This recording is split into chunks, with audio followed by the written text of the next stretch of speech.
Am I overreacting to my girlfriend's friendship with the guy she had an affair with before? I met my girlfriend, Lisa, about a year ago. From the moment I laid eyes on her, I knew she was special. Lisa had this incredible energy about her, an infectious laugh that could brighten even the darkest of days, and a kindness that seemed to flow naturally from her. It wasn't long before we started dating, and now, 5 months into our relationship, I couldn't be happier, or so I thought. Lisa is a social butterfly, with a wide circle of friends from various stages of her life. Among them is a guy named Alex. They go way back, having known each other since childhood. At first, I thought it was sweet that she maintained such long-standing friendships. But then, I found out that Lisa and Alex had a sexual past. When Lisa first told me about Alex, she was upfront about their history.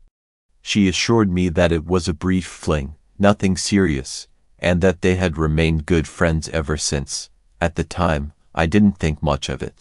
I trusted Lisa, and I believed her when she said there was nothing to worry about.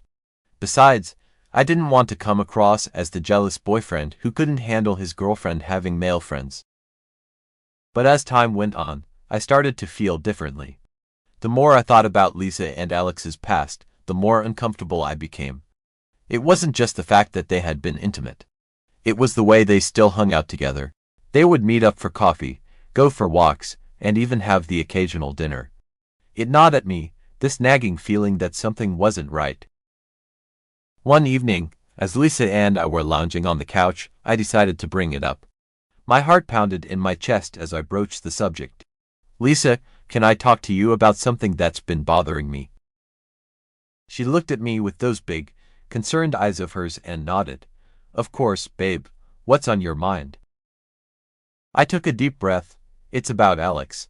I know you guys have a history, and I know you've reassured me that there's nothing between you now, but I don't feel comfortable with how often you'd hang out." Lisa's expression softened, and she reached for my hand. "I understand, really I do, but Alex is one of my oldest friends. We've been through so much together, and our friendship means a lot to me." I squeezed her hand, trying to find the right words. "I get that, and I'm not asking you to end your friendship, but put yourself in my shoes for a second. How would you feel if I was hanging out with someone I had been intimate with?" Lisa bit her lip, clearly thinking it over. "I guess I'd feel a little uneasy too," she admitted. "But it's different with Alex. We've been friends for so long that any romantic feelings we might have had are long gone. It's purely platonic now." Despite her reassurances, I couldn't shake the unease. I wanted to believe her, but the thought of them together, even just as friends, still bothered me. I tried to push it to the back of my mind, to focus on the positive aspects of our relationship, but it kept creeping back in.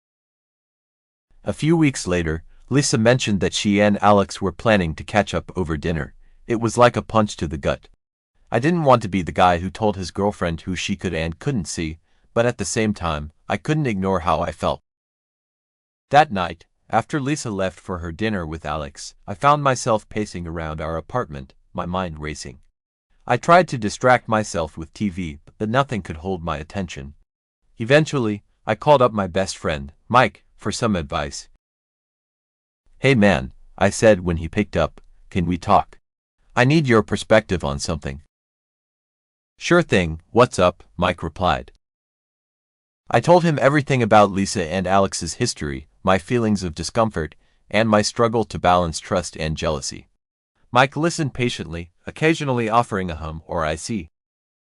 When I finished, he took a moment before responding. "Dude, it's a tough situation. On one hand, you have every right to feel the way you do. It's natural to be uncomfortable with your partner hanging out with someone they have a history with. But on the other hand, it sounds like Lisa's been honest with you from the start. She values her friendship with Alex, and it doesn't seem like she's hiding anything." I sighed. "I know, but it still doesn't sit right with me. I just wish there was an easy solution." "Have you considered talking to Alex?" Mike suggested. "Maybe getting to know him better would help put your mind at ease." The idea hadn't occurred to me, but the more I thought about it, the more it made sense. If I could see for myself that there was nothing to worry about, maybe I could finally let go of my insecurities. The next day, I mentioned the idea to Lisa. She was surprisingly open to it. "I think that's a great idea," she said. "I'll set something up." A few days later, the three of us met up for coffee. I was nervous, but determined to keep an open mind. Alex turned out to be a genuinely nice guy. He was easy to talk to, and it was clear that he and Lisa shared a deep, platonic bond.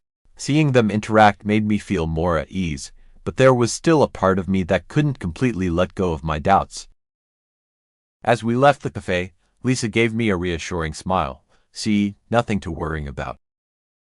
I nodded, but inside, I still felt conflicted.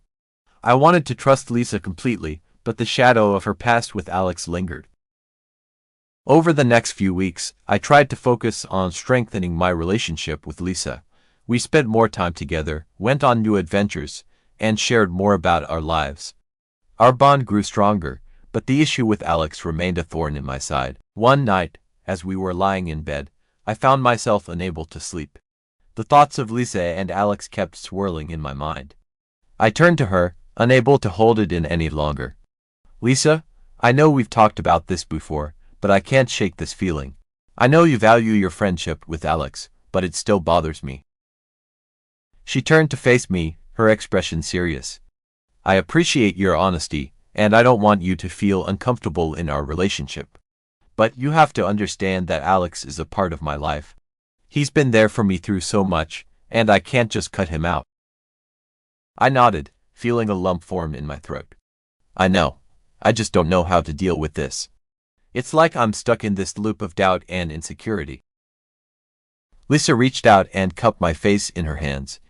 "We can work through this together, but you have to trust me. I love you, and I want us to be happy." Her words were a balm to my troubled mind, but the road to fully trusting her again was still long and winding. Over time, I learned to cope with my feelings, though they never completely disappeared. I realized that relationships are complicated, and sometimes there are no easy answers. But with love, communication, and a willingness to understand each other, we could navigate even the toughest of challenges. One Saturday, Lisa suggested we spend the day hiking. It was one of those perfect autumn days, crisp air and golden leaves falling all around us. I was hoping the tranquility of nature would help clear my mind. As we walked through the woods, Lisa started telling me stories about her childhood, about her family, and about her dreams for the future. She was so open and honest, and it reminded me why I fell in love with her in the first place. We found a quiet spot by a stream and sat down for a picnic. As we ate, I decided to share more of my own past with Lisa, things I hadn't told her before. We talked about our fears, our insecurities, and our hopes. It felt like a breakthrough, like we were peeling back layers and really seeing each other. That night, back at our apartment, I felt a new sense of closeness with Lisa, but the issue with Alex still lingered at the back of my mind. I know it wouldn't just go away overnight. It would take time, patience, and a lot of trust. Over the next few months, Lisa and I continued to build our relationship. We went on more adventures, tried new things, and supported each other through tough times. I started to see her friendship with Alex in a different light. I saw how much it meant to her, how he had been there for her through so many stages of her life. I realized that Alex wasn't a threat to our relationship. He was a part of Lisa's history, a part of who she was. But even as I grew to accept Alex's presence in Lisa's life, there were moments of doubt that crept in.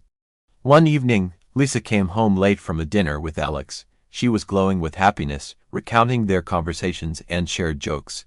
I tried to smile and be supportive, but inside, I felt a pang of jealousy. I wondered if I would ever be able to fully embrace their friendship without feeling insecure. In an effort to strengthen my own sense of security, I started working on myself. I took up new hobbies, spent more time with my own friends, and even started seeing a therapist to help sort through my feelings. Talking to a professional helped me understand where my insecurities were coming from and gave me tools to manage them. One of the most valuable things I learned was the importance of communication. Lisa and I made a pact to be completely honest with each other, no matter how difficult the conversation might be. We set aside time each week to talk about our feelings, our concerns, and our dreams. It wasn't always easy, but it brought us closer together. As the months passed, I noticed a change in myself. I became more confident in my relationship with Lisa and more secure in my own worth. I still had moments of doubt, but they were fewer and farther between. I started to see Alex as less of a threat and more as a part of Lisa's life that I could coexist with. One day, Lisa and I were walking through the park, holding hands and enjoying the sunshine. She turned to me and said, "I'm really proud of us. We've come a long way, haven't we?" I smiled and squeezed her hand. "Yeah, we have. And I'm proud of us too." In that moment, I realized that relationships are about growth, both as individuals and as a couple. It's about facing challenges together, supporting each other, and building a future based on trust and love. Looking back, I'm grateful for the journey we've been on. It wasn't always easy, and there were times when I didn't know if we'd make it through. But we did, and we came out stronger on the other side. I learned that love isn't about having everything be perfect. It's about accepting each other's imperfections and loving each other through them. Lisa and I continue to grow and evolve together. Our relationship is far from perfect, but it's real and it's ours, and that's all that matters.